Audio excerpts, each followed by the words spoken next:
Tracy Koga, it gives me great pleasure to welcome singer-songwriter Garrett to the stage.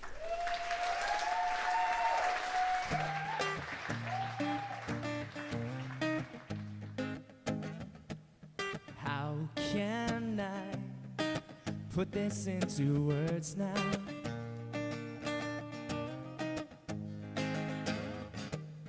Lost inside, but I don't want a way out.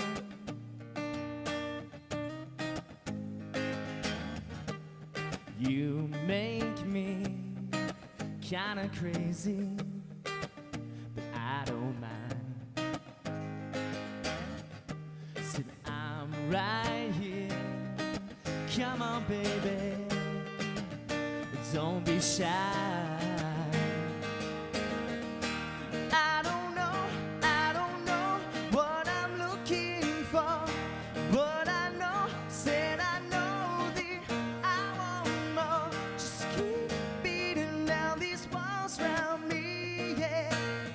Come a little closer, 'cause I'm dying to be.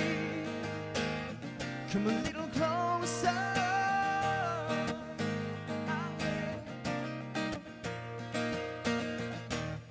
Tie me down, no longer am I distant.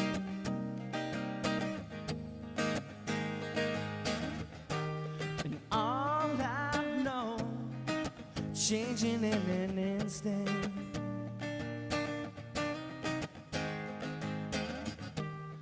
I've been fine, writing my own story, all alone.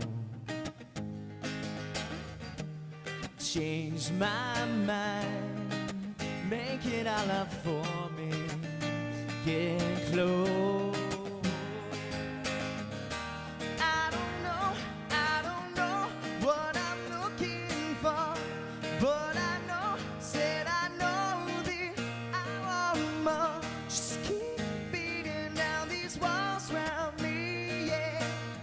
Come a little closer, 'cause I'm dying to be.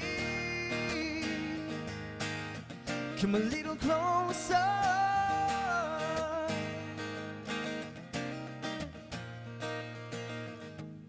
So what if I pulled you closer, pulled you in close and didn't let you go? How did I get here? So I don't know.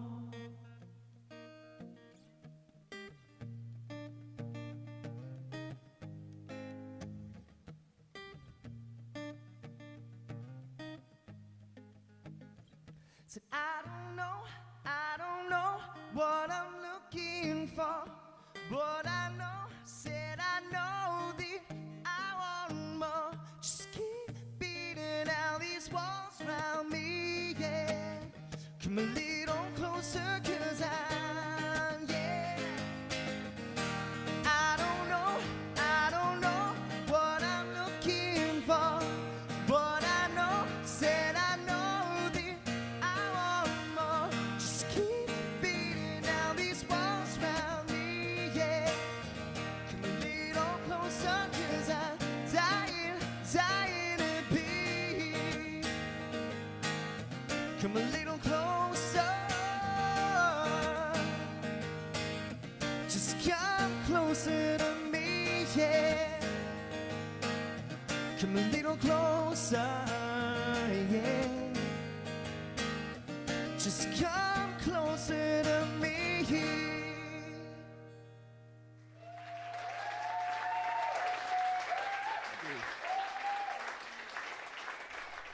All right, so closer's a pretty obvious one to figure out. It's clearly about your infatuation or your ire for somebody, and your early adult years where you're kind of finding that somebody, and it was even more fun to do a co-write with another person on this, and her name Courtney Devon, incredibly talented singer, was part of the duet for it, and then as well Mr. James Roth, the incredible legend from Winnipeg, from the Pushing Daisies here. So it was definitely fun to collaborate with them on that one.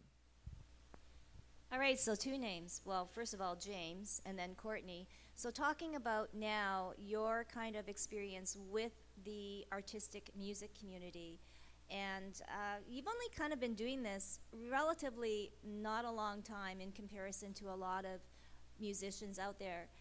So what was the experience like, and how has that expanded and helped you become more of an artist? The experience was invaluable for sure. It's one of those things where you kind of you want to express what you're bringing to the table, obviously, but you also need to pay good attention to what everybody else, at the table is bringing. And you're always gonna find that one thing during any session where it's like, wow, like I never saw things that way, or wow, that person has an amazing perspective on this thing, and it literally changes everything. Like you incorporate it into anything you do with music, and it's tremendously beneficial. The co-writes are tremendously beneficial to your beginner as well as more experienced stages in the songwriting. So we'll talk more about your kind of relationships and mentorship in the music industry, but looking at some of your accolades and things that you've achieved in a short period of time, I mean, nominated and being in the top 3 for Winnipeg Nightlife Awards in company of Darcy Oak, who I'm sure a lot of people know, international renowned now magician. Yeah, and amazing. And and Sierra Noble herself, I mean, a prodigy since like 14, a fiddler, and then now going into singing and songwriting too as well. So in that company, what was it like? Extremely honorable. Yeah. No, I couldn't imagine that. I mean, it is still. I mean, you put it all into perspective, and the things that they've accomplished. It's still a monumental event for me, no matter where you're from. If it's the Winnipeg Nightlife Awards or the Los Angeles Nightlife Awards, like this is awesome to be recognized with worldwide talent like Darcy Oak and Sierra Noble, and I think it was definitely a testament to the hard work that we put in throughout the last couple of years throughout the Winnipeg scene, and I'm extremely proud of it, and I'm also happy that we got to attend the awards, perform at the awards, and be a part of a really amazing night put on by my friend Bryce Salvador and his crew. So. All right, so it all is about experience. So you're going to take us on to another journey. The next song, Car Crash. So I can't, it's Car Crash. And do you want to do a little kind of intro into this? Yeah, sure. I should have specified, because closer and closer are spelled the same, I'm pretty sure. But you know what? This next song, Car Crash, is it takes on a little bit of a different direction. This one, I think, in simplest terms, is about reckless love and careless driving.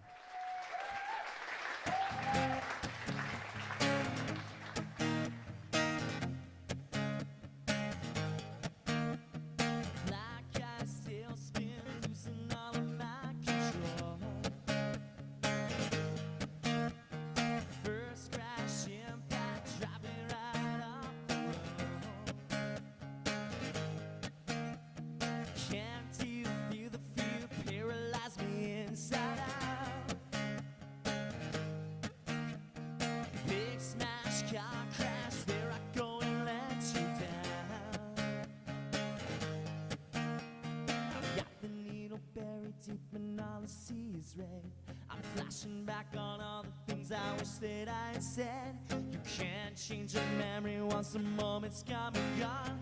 We can't pretend it's alright if we're drowning in the wrong. This ride is a car crash, and it's me who can't control the wheel. You're in love for a wild ride. Grab your seatbelt out 'cause this is real.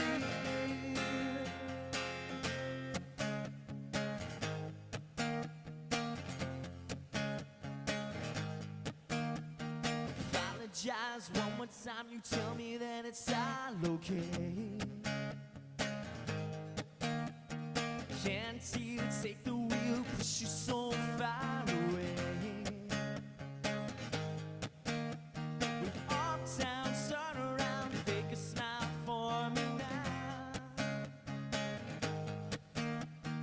Left, right, got it right up, get up again somehow. Well, this love is a car crash, and it's me who can't control the wheel.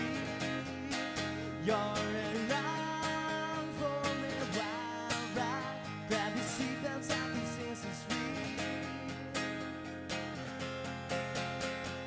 Focus on a fading image of you.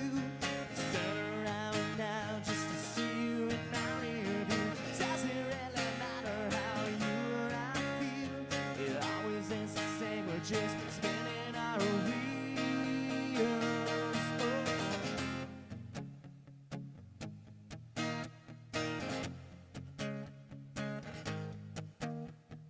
Free fall alcohol, catch me before I hit the ground. Dark night suicide, you can't even save me now. Can't see the fear, paralyze me inside out. Big smash, car crash, I'm always gonna let you down. This love is a car crash, and it's me who can't control the wheel. You're along for a wild ride. Grab your seatbelts, I can sense the sweet. Whoa, whoa, whoa, whoa, whoa, whoa, car crash, car crash. Whoa, whoa, whoa, whoa, car crash, car crash.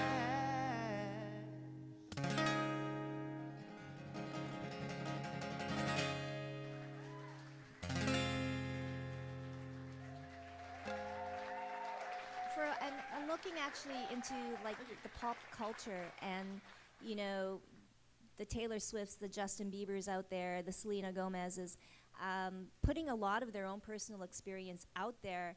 How much do you want to put out there? Is it from your personal experience, and where do the lines blur? That's a really, really good question. And, you know, I think about that every time I actually write a song, because it's, you know what, it's one thing to write something from personal experience or a feeling or an emotion that you're feeling, but it's another thing to be able to connect with a wide scale of other individuals. And I think that, how do I put this? I think that the best albums that I've listened to have a mix of that universality and then also that mystery, like, okay, what did this singer or what did the narrator actually go through?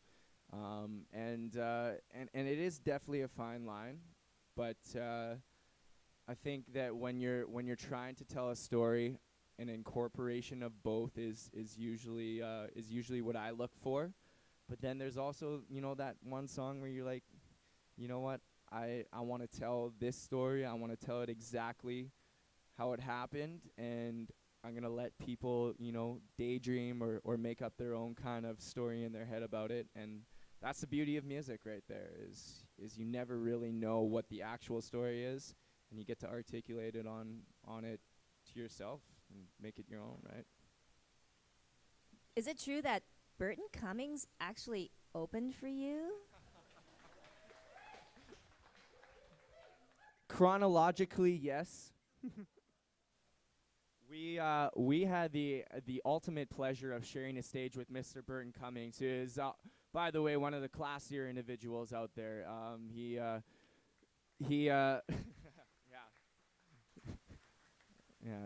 is definitely a Winnipeg legend and a Canadian rock legend, and on top of that, a global legend. So it was pretty special being able to share a stage with him, and I actually got the honor of spending about 15 seconds with him after he finished his show, and we were transitioning to walk on stage, and he was very encouraging, and he wanted the best for us, and he put on a killer show that night. I tell you what, the guy's timeless. He rocked out a crowd at the convention center of there must have been upwards of 800 people there, and he had them all on their feet, and it was something to see for sure. So.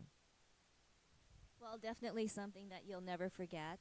And it is a well-supporting community, and you've had a very good relationship with a longtime local legend here. Yeah, Mr. Nazim Lakay. If any of you are familiar in the room with his work, it's pretty special. He's got one of the finest talents on the bass guitar that I've seen, and I've been lucky enough that he's collaborated with me thus far in my short career so far here. So we've done countless shows together, and we've formed a inseparable relationship when it comes to music as well as friendship. And I know my dad doesn't want to hear this, but he's kind of a father figure to me in the music industry. And yeah, no, what he's the vehicle that he's provided me with to, if I want to work hard, to be able to meet these contacts and to help me in my career, and it's invaluable. And he's the hardest person on me aside from myself as well. He if I play a wrong chord or if I'm not doing something to the exact spec that it should be doing, he'll let me know, and it's that's all you can ask in a partner, right? Is that competitive kind of spirit between each other to want to make each other better. So. No, that's awesome. And before, just quickly, we do have some questions from the audience. And so this is, what is your favorite cover to play? And what is your favorite original? All right. So my favorite cover to play right now is definitely Wheat Kings by the Tragically Hip. You know what? It's a song right now, given the the circumstance and everything, and it certainly doesn't make it any easier knowing that there was kind of a time limit for Gord, but it was very sad to see him go, and he had provided inspirations to so many musicians and so many non-musicians as well in Canada. But every time I play that song, it actually gives me joy. It gives me joy to know that we had such a legend from Canada write a song like that and provide so much inspiration to people all across Canada, all across the world. So that's my favorite one to do right now. Oh, and and I'll let you know about my favorite original. We'll play it in a bit here. So. So now you are going to do actually a brand new song, Feelings. So this one's an interesting one. It reverts back to your question about how much do you disclose. So Feelings is actually one that I wrote with a certain topic in mind, but I decided to make it a little more universal. So there's a line in the chorus that says, "I get feelings that I don't want to feel," and I really think that you can use this for there's a lot of great times in life, especially like this, where you're in good company. We got fantastic, a fantastic venue here, and everybody's kind of, we're all feeling good tonight, right? Am I right? Okay. But it's not always like that, and you do go through tough times. There's times where you get angry. There's times where, unfortunately, you feel depressed or you feel anxiety, kind of like me right now in front of the camera. You know what? These are the moments that make us real human beings, right? And so this song, Feelings, is about feeling those real emotions, and just saying we got to deal with it, right? And I hope that you all have a good support cast around you, because I see you in the company of good friends, and yeah, this is what that song's about. So. All right, once again, welcome Garrett Nealis with Feelings.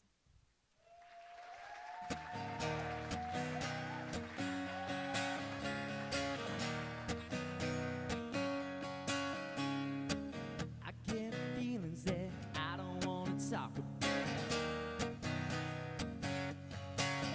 They scare me out to death, but there's no way to try to shut them out. And in the middle of the night, they make me want to scream. And when they come around, it's like you're stuck inside a bad dream.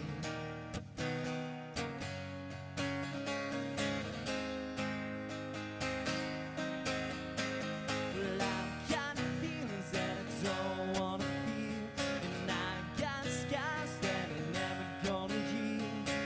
I don't know when it all will go wrong again, but I got feelings that I don't want to feel. No, I don't want to feel. They wake you in the morning, turn your blue skies into gray. Your friends are all around you, but you don't know what to say. When the day ends, all you wanna do is run and hide. You're scared you're gonna break, but you don't care enough to even cry. But you try. Well, I've got feelings that I don't wanna feel, and I've got skies that are never gonna heal. I don't know when it all will go wrong again, but I got feelings that I don't wanna feel. No, I don't wanna feel.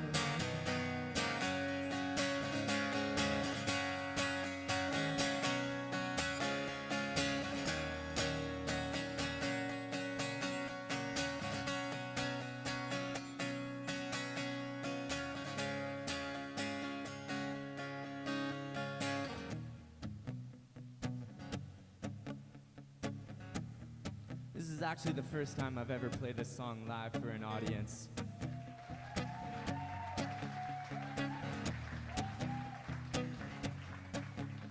Said I've got feelings that I don't wanna feel, and I've got skies that are never gonna heal. I don't know when it all will go wrong again, but I got feelings that I've got feelings that I don't wanna feel. No, I've got skies that are never gonna heal. I don't know when it all will go wrong again, but I got feelings that I don't wanna feel. No, I don't wanna feel. Say, I've got feelings that I don't wanna feel. I've got skies that are never gonna heal. I don't know when it all will go wrong again, but I got feelings that I don't wanna feel. I hope you're enjoying Garrett Neal's performance. And as you know, XQ's Cafe and Lounge also exhibits works from local photographers and local artists. And we're here this evening with Tacey Rochelle, who is a Winnipeg photographer. Tacey, welcome. Thank you. Would you be able to tell me a little bit about what inspired you to begin taking photographs? Kind of a few different things. I kind of dabbled in different kinds of art when I was younger, so kind of sketching, painting, just kind of a natural creative side of myself. And then I actually spent a couple months kind of hobby modeling, and I would see one photo and love it, and another photo and not love it and not understand. So I had to kind of break it down and learn how to take the photos and learn more about it, and just kind of created a photo medium that way. So I've noticed here that your photos, a lot of them have a political bent, maybe a feminist bent. Do you want to talk to me a little bit about that? What inspires you? Oh, a lot of different things. The collection that kind of started with the health cuts that were going on in Manitoba. So that was one of the things that I couldn't believe were happening. I went to Portland early in January, and there was a political rally there for when Trump got inaugurated, and it was one of those things where it's like 100,000 women have to go see it. It's what I'm a woman, it didn't make sense not to go. So some of the images are actually from that rally.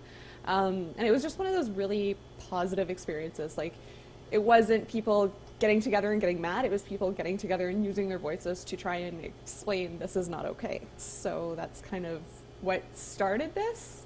And then when I left Portland, I was like, I love Canada, it's so great, our health system and everything is so good. And then I came back and started seeing some of the decline in our health system that a lot of people have been concerned about in the past few months. So it kind of just seemed like a really good way to meld the two together. And also the women, the feminist aspect. Is it? I'm noticing nursing mothers,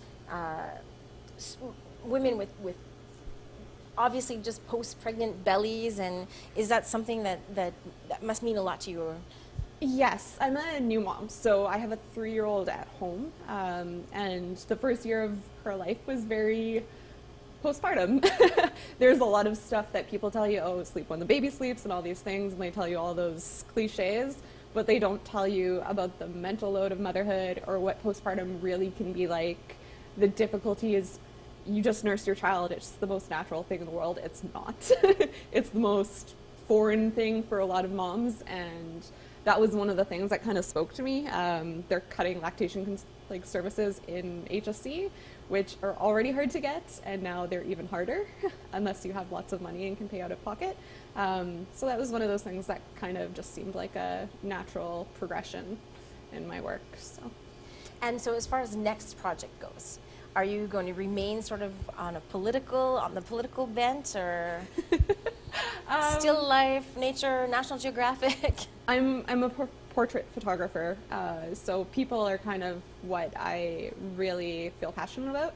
I'm really inspired by the Me Too movement, so possibly something to do with that, or I really want to kind of keep going with the idea of how has life changed since things have been cut, and how are you doing now, what struggles are you doing. I like to do more raw and natural photography versus everything's posed and pretty and this is our highlight reel, so I think that kind of differentiates me from others.